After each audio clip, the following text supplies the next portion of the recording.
The unexpected retirement of U.S. Jeff Flake, rares, will likely further inflame the Republican Party's civil war, with former White House chief strategist Steve Bannon racking up the fruits of victory in his bid to reshape the party.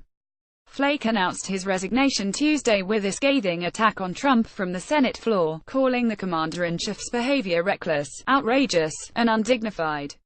The senator also slammed the GOP, saying it had given up on the core principles in favor of a more viscerally satisfying anger and resentment, and noted that anger and resentment are not a governing philosophy.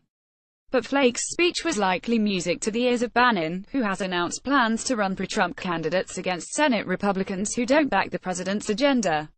And Flake's emotional speech was unlikely to change the views of GOP voters who see establishment Republicans such as Flake as obstacles for executing Trump's America First agenda. Sen. Jeff Flake, rares, accompanied by his wife Cheryl, leaves the Capitol in Washington, Tuesday, October 24, 2017, after announcing he won't seek re-election in 2018.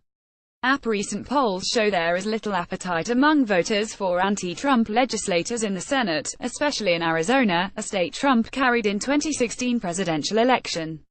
Flake was trailing his primary challenger, Kelly Ward, a former state senator who is backed by Bannon.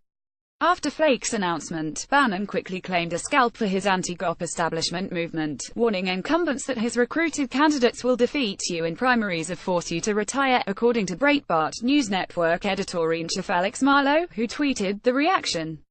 The days of establishment Republicans who oppose the People's America First agenda are numbered, Bannon added.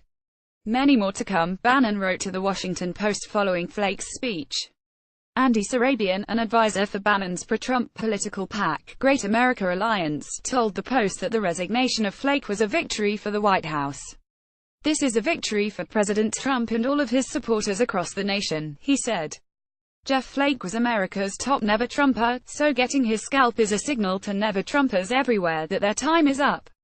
From Alabama to Mississippi to Nevada, Bannon-backed candidates are emerging to challenge the establishment Republicans during the 2018 midterm elections, potentially reshaping the party beyond recognition. And while the GOP is coming to realization that opposing Trump is bad politics, some top Republicans have criticized Bannon's strategy to strengthen pro-Trump elements in Congress by replacing existing GOP senators rather than increasing the majority and taking seats from Democrats. Bannon's so-called war against the GOP establishment is the worst strategic action Republicans could take right now, wrote former House Speaker Newt Gingrich, noting that the candidates Bannon seeks to replace are senators who voted overwhelmingly for Trump's agenda despite their public comments.